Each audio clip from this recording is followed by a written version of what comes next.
Discipline तीसरा point. मजदूर वो जिसको जबरदस्ती डिसिप्लिन में रखा जाता है। सर ये इतना बड़ा पॉइंट है ना डिसिप्लिन। मेरी 11 बजे क्लास थी यहां पे, मैं 10:15 बजे आ गया था, 10:15।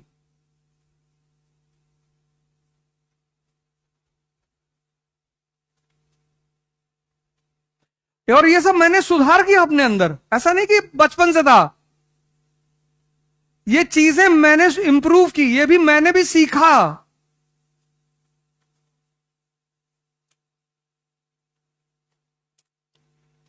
तो अगर मैं किसी से सीख सकता हूं, आप हमसे सीख लो।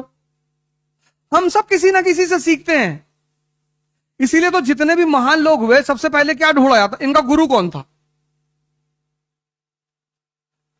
बुद्ध खुद से थोड़ी एनलाइटेंड हो गए, किसी ने तो दिशा दी ना। डिसिप्लिन। हिटलर, ऑफिशियली हम कितना भी उसकी पॉलिसियों का विरोध करें, लेकिन पर्सनली जब हम उसको देखते हैं, सर उसका नियम था 3 बजे सुबह उठने का, वो कभी टूटा ही नहीं।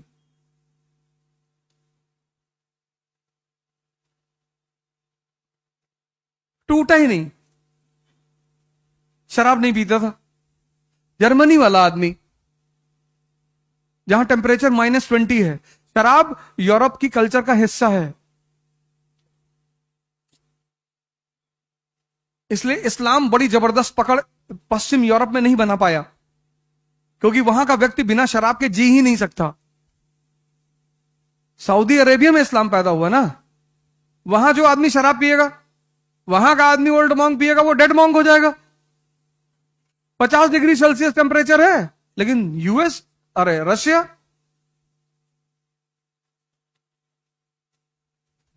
डिसिप्लिन। आप 1 साल के लिए एक डायरी बनाओ अपनी, और अपनी डेली की रिपोर्टिंग लिखो, डेली। जैसे अभी वर्कशॉप करने आए थे, तो कुछ लोग ऐसे ही हाथ झुलाते हुए चले आए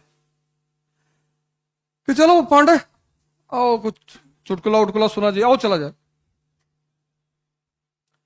सीखने आए हो यार, थोड़ा डिसिप्लिन में आना चाहिए था। एक डायरी ले लेते, एक पेन ले लेते, एक कॉपी ले लेते, कुछ तो ले लेते।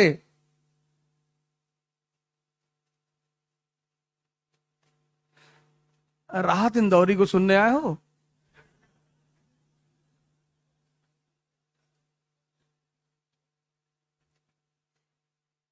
जो आज साहिब मसनद हैं, कल नहीं होंगे, पता है चचा, हिस्ट्री ही पढ़ाते हैं।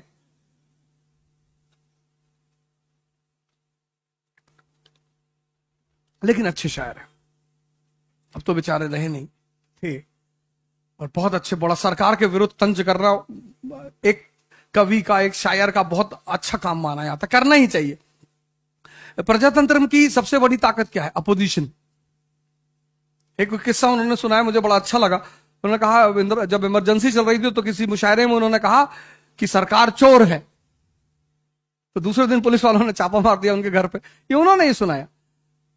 तो उन्होंने एसएचओ से कहा कि मैंने कहा है सरकार चोर है, लेकिन मैंने ये नहीं कहा कि कहां की चोर है। मैंने ये नहीं कहा कि भारत की चोर है, कि रूस की चोर है, कि ब्रिटेन की चोर है।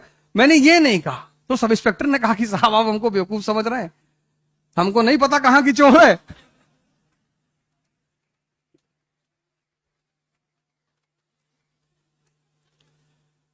तो ये वाकया उनका बड़ा अच्छा लगा मुझे, और मैं कभी फुर्सत में रहता हूं तो मैं उनको सुनता हूं।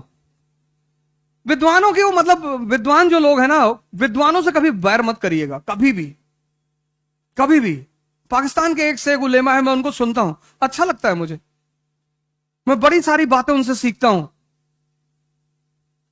विद्वानों से किस बात का? आखिर वोल्टायर को पढ़ रहे हो ना, रूसो, मोंटेस्क्यू, वोल्टायर पढ़ते हो ना, तो विद्वानों की कौन सा दायरा। अभी कराची में एक इंस्टीट्यूट है, Universal Civil Services Institute of Pakistan, वो बुला रहे हैं मुझे कि आप हमारे यहां आइए, वर्ल्ड हिस्ट्री पढ़ा दीजिए। उनके यहां इंडियन हिस्ट्री तो है नहीं, इंडियन पढ़ाएंगे तो फिर वो देश बचेगा नहीं, फिर वो कहेंगे हमको वापस ले चलो अपने कंट्री में। तो वर्ल्ड हिस्ट्री उनका सिलेबस है, यूरोपियन हिस्ट्री। तो और मैं वर्ल्ड हिस्ट्री यहां पढ़ाता हूं, तो उन्होंने हमसे कहा कि आप हमारे यहां आके पढ़ा दीजिए। मैंने कहा सौभाग्य है हमारा।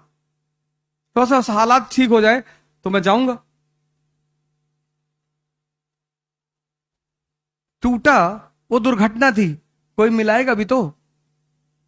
अगर वेस्ट ईस्ट जर्मनी हो सकता है तो क्यों नहीं हो सकता? हम राजू सर, नलिन सर जाग पढ़ाएंगे, देखो भैया, और एक बार हम पहुंच गए फिर तो बात ही खत्म हो जाएगी।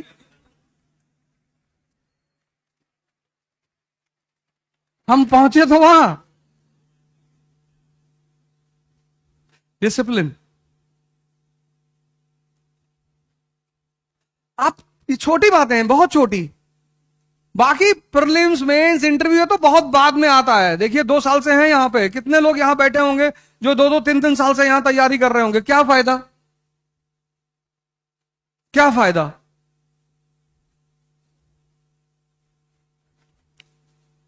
एक डायरी बनाइए और अपना पूरा चार्ट बनाइए डेली का, रिपोर्ट कार्ड।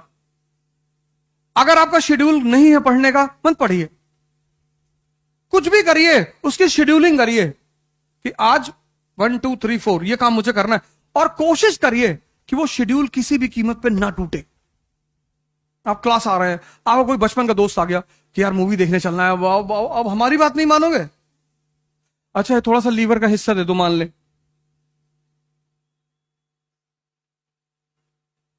ऐसे बड़े सारे वाकयात होते हैं, अब हमारी बात नहीं मानोगे? अब यही सब होगा। अपने शेड्यूल को मत तोड़ो। तुम 1 साल ये बातें करके देखो, अगर तुम्हें रिजल्ट नहीं मिलेगा मैं फिर आऊंगा दोबारा। तुम 1 महीने के अंदर अपने अंदर चेंज देखोगे। चौथी बात, ये तो सामान्य बातें रही, संघर्ष, मन और डिसिप्लिन। अब हम आ जाएं कुछ परीक्षा की तरफ।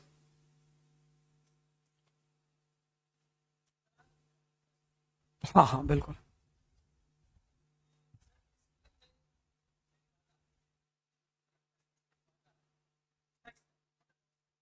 अच्छा अच्छा, ठीक है, कोई बात नहीं।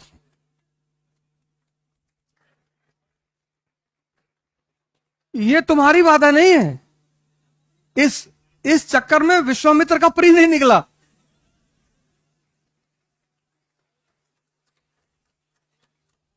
ये तो तुमने बहुत बड़ा मुद्दा छेड़ दिया। इस पे तो मैं 3-4 साल क्लास ले लूंगा। लेकिन लेकिन उसके लिए तुम्हें थोड़ा सा वेट करना पड़ेगा। मैं एक वीडियो रिलीज करने जा रहा हूं अपने चैनल पे, तो मुश्किल से हार्डली अगले हफ्ते में आ जाएगा। बहुत अच्छा सवाल है, एक युवा से अगर ऐसा सवाल है तो एक मैं आता हूं तुम्हारा क्वेश्चन। ये तुम्हारी बाधा नहीं है। विश्वामित्र भी आईएएस बन रहे हैं, तैयारी चल रही। फिर इंद्र का सिंहासन डोला। फिर इंद्र को लगा यार अब क्या होगा, तो इंद्र ने मेनका को बुलाया। मेनका ने उन्होंने कहा कि वो बहुत सीरियसली पढ़ रहा है, 15 घंटा डेली पढ़ रहा है ये। अरे बोली कोई बात नहीं, अभी उठा दूंगी इसको जाकर।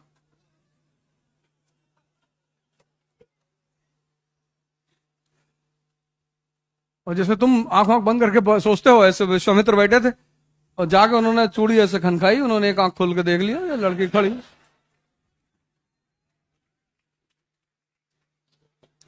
तो विश्वामित्र ने सोचा हमें क्या टेंशन है, हम तो हिंदू हैं, पुनर्जन्म में भरोसा करते हैं, इस अटेम्प्ट में नहीं तो अगले जन्म में। लड़की तो मिल गई।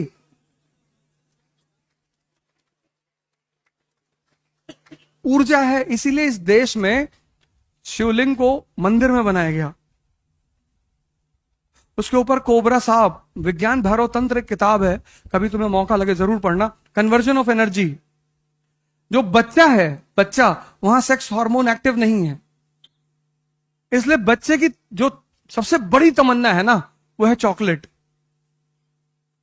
उससे बड़ी उसकी तमन्ना नहीं है। स्त्री उसकी तमन्ना नहीं है, पुरुष उसकी तमन्ना नहीं है, उसकी तमन्ना है चॉकलेट। फिर बुजुर्ग, उसकी तमन्ना बहुत है, ताकत नहीं है। तमन्ना उसकी भी है लेकिन ताकत नहीं है। पूरी सुन लो। ये जो युवा अवस्था है ना, अब बाबा रामदेव को समझ में आ गई ये बात। बाबा रामदेव को समझ में आ गई, तुमको परेशान कर रही है। उस आदमी ने ओवरकम कर लिया, 10,000 करोड़ का मालिक है। कपिल शर्मा के शो में आया था, किसी की हिम्मत नहीं पड़ रही थी उसके साथ एक्रोबेट एक्सरसाइज वगैरह करते हैं, किसी की हिम्मत नहीं पड़ रही थी उसके सामने परफॉर्म करने की। 10,000 करोड़। और कपिल शर्मा मुकेश अंबानी की बेटी की शादी में थाली उठाएंगे, बाबा रामदेव नहीं उठाएगा। मुकेश अंबानी की इतनी औकात नहीं है कि वो बाबा रामदेव से कहते कि मेरी बेटी की शादी में तुम थाली उठा लो, किसी गेस्ट को दे दो। मुकेश अंबानी की बेटी की शादी में एक बड़ी प्यारी घटना घटी। बॉलीवुड के जो कलाकार हैं उसको बुलाया उसने और कहा तुम लोग जितने भी गेस्ट आए हैं सबको सर्व करोगे। क्या संदेश दिया उस आदमी ने। पैसा होने से सब कुछ नहीं है, लेकिन यह बात वो सदगुरु से नहीं कह सकता था। ज्ञान सर्वोच्च है, तब भी था, आज भी है और कल भी रहेगा। वो बाबा रामदेव से मुकेश अंबानी नहीं कह सकते कि आप हमारे यहां गेस्टों का आदर करेंगे और उनको माला पहनाएंगे, उनको खाना सर्व करेंगे। नहीं नहीं नहीं, क्योंकि शक्ति ही तो है। और अगर वो शक्ति, और वो शक्ति एक समय आएगा, इसलिए मैंने बड़े सारे वीडियोस डाले यूट्यूब पे कि कन्वर्जन, धर्म का जो सबसे बड़ा सिद्धांत है वो है कन्वर्जन, लेकिन एक है सूडो कन्वर्जन। खत्म, श्यामलाल बन गया शमशुद्दीन, नाम चेंज करने से थोड़ी कुछ होता है। श्यामलाल बन गया सैमुअल, लेकिन ये सूडो कन्वर्जन है। जो ओरिजिनल कन्वर्जन, अल्लामा इकबाल कहते हैं ना, कुछ बात है कि हस्ती मिटती नहीं हमारी। कौन सी बात? यही बात कि सिद्धार्थ इंद्रियों पे जी रहा है, और जो व्यक्ति इंद्रियों पे जी रहा है उसको जो इंद्रियों की विशेषताएं हैं वो प्रभावित करेंगी। अगर तुम्हें सेक्स प्रभावित कर रहा है तो तुम एक नॉर्मल इंसान हो। अब कुछ ज्यादा कर रहा है तो थोड़ा सा एबनॉर्मल हो, लेकिन अगर तुम्हें सेक्स प्रभावित कर रहा है तो तुम नॉर्मल इंसान हो। लेकिन इस देश ने एक समय पर आकर कह दिया कि सेक्स की कोई बात नहीं करेगा। जैसे इस देश में अगर तुम सेक्स पे बात करो तो लोग तुम्हें रोक देंगे तुरंत, भाई साहब प्लीज, गंदी बातें कर रहे, करने के लिए मरे जा रहे हो।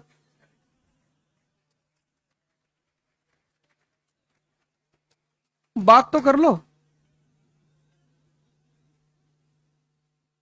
तो वो आचार्य रजनीश ने जब पहली बार वो प्रवचन दिया जिसपे किताब बनी संभोग से समाधि, और अब बड़ा बवाल हुआ इस देश में, भ्रष्ट आदमी है ये। यही एकमात्र देश है दुनिया का जहां दीवालों पे हर जगह लिखा हुआ है निराश पुरुष मिले। तुम इंद्रियों पे हो, तुम इंद्रियों से गवर्न हो रहे हो। अगर तुम सदगुरु जैसे किसी गुरु के पास, किसी, मैं ये नहीं कह रहा सदगुरु के पास, तुम्हारी चॉइस, तुम्हारी चॉइस, तुम्हारी पूरी तुम्हारी चॉइस, किसी ऐसे आदमी को तुम पकड़ो जो तुम्हें साधना करना सिखा दे। ध्यान, ये मन जो है ना, मन, इसकी कुछ विशेषताएं हैं। जैसे पहली विशेषता, विचार फेंकता रहेगा। कुछ भी, तुम्हें दो चीजें कभी नहीं पता चलती। एक, विचार आ कहां से रहे हैं। तुम 40 घंटा आंख खोल करके बैठ सकते हो, लेकिन तुम 4 मिनट आंख बंद करके नहीं बैठ सकते। उसकी सबसे बड़ी वजह यह है कि विचार कहां से आ रहे ये नहीं पता। अगर ये पता चल जाए कहां से आ रहे तो हम उन्हें तुरंत पकड़ ले। और दूसरी, कब कौन सा विचार आएगा। मैं क्लास ले रहा था तो एक लड़का उठा और क्लास के बाहर चला गया। अक्सर जाते ही लोग, फिर आया बैठा, फिर 5-10 मिनट बाद फिर चला गया। तो हम सोचते कि थोड़ा ऑक्सीजन लेने गया होगा, खींचने उछने गया होगा, पता नहीं क्या पढ़ा रहा है, समझ में नहीं आ रहा। जब वो 5वीं बार उठ के जाने लगा तो मैंने उसको रोका। मैं कहा सर बेचैनी हो रही है। हमने क्यों? कहा सर मुझे ऐसा लग रहा है कि भूकंप आ रहा है। अबे मैंने कहा जब लग रहा है तो हमें भी बता। मतलब तुम इतने दुष्ट आदमी हो कि तुमको लग रहा भूकंप आ रहा है, तुम सोच रहे हो कि बढ़िया गिर जाएगा ईद तो हम निकल ले। और बेसमेंट की क्लास, बेसमेंट की, एक दरवाजा। हमने कैसे लग रहा है? कहा सर विचार आ रहे हैं। हमने कहा हाँ बैठो, मरोगे नहीं, बैठो। जब राम अपने पिताजी को नहीं बचा पाए, भगवान कहते भगवान सब करता है, अपने पिताजी को नहीं बचा पाए, राजा दशरथ को। कुछ नियम है वो शाश्वत है, इटर्नल।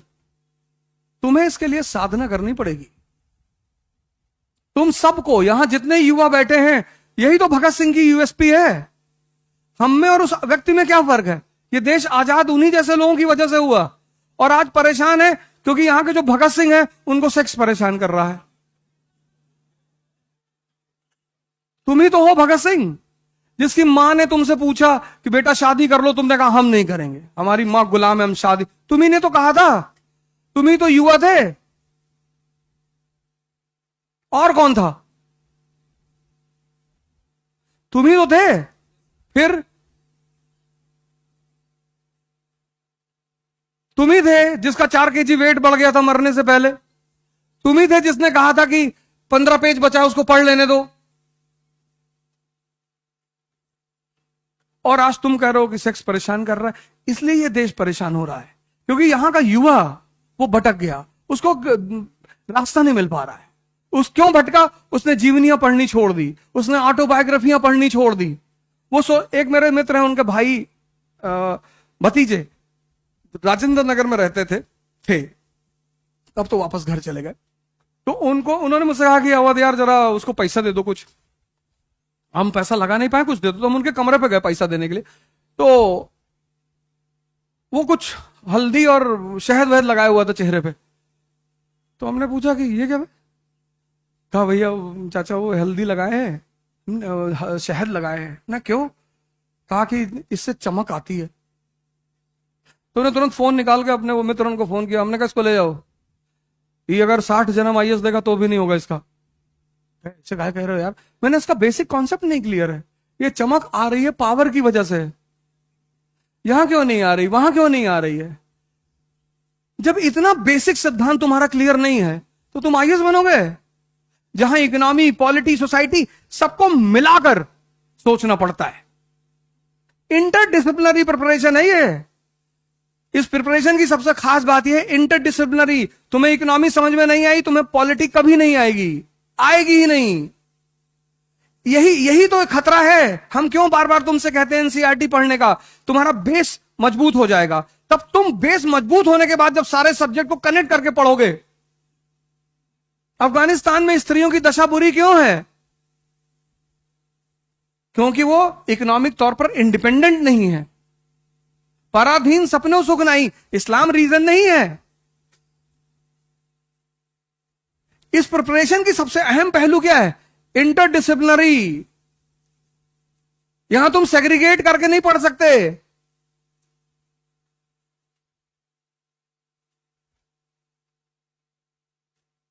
और आज तुम ये बात कह रहे हो। तो मैंने कहा मैं पहली बात तो तुमको पैसा नहीं दूंगा। मैंने अपने मित्र से कहा मैं इनको पैसा नहीं दूंगा और ये आईएएस कभी नहीं बनेगा। शंकर जी कौन सा फेस पैक लगाए हुए? ताकत है, ताकत। स्त्री लक्ष्मी की तरह है, वो विष्णु का ही वर्ण करेगी। तुम कहानियां पढ़ के कुछ सीखे ही नहीं। तुम उसके सामने अच्छा बनने की कोशिश करते हो कि मैं सिगरेट नहीं पीता। पियो, कौन मना किया तुमको? जहर भी पीना चाहिए।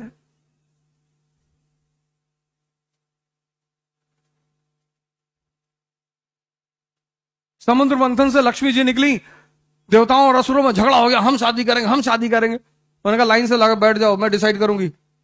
स्त्री हमेशा डिसाइड करेगी। फिर जब दोनों लोग लाइन से डिसिप्लिन में बैठ गए, वो समझ गई पागल हैं। उसने दूर सागर में देखा एक आदमी शेषनाग पे लेटा। उसने कहा ये कौन है? बोले विष्णु है। बोले इसको पता है मैं बाहर आई हूं? बोले पता है। बोले फिर भी? जाके उन्होंने उनको माला पहना दी। इनविंसिबल है ना, ताकत। ये दोनों लोग देखते रह गए और माला ऐसे आदमी को पहना दी जो हमेशा लोड करके रखा हुआ है कि उल्टा सीधा बोले तुरंत डाल देंगे खटाक से।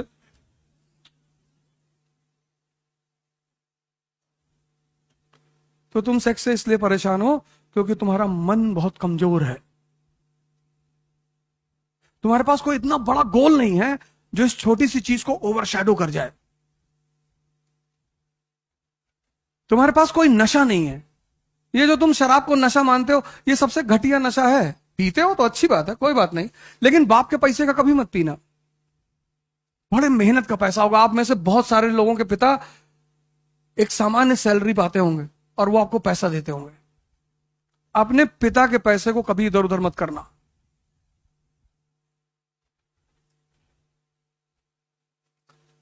हम भी तो मिडिल क्लास से है ना।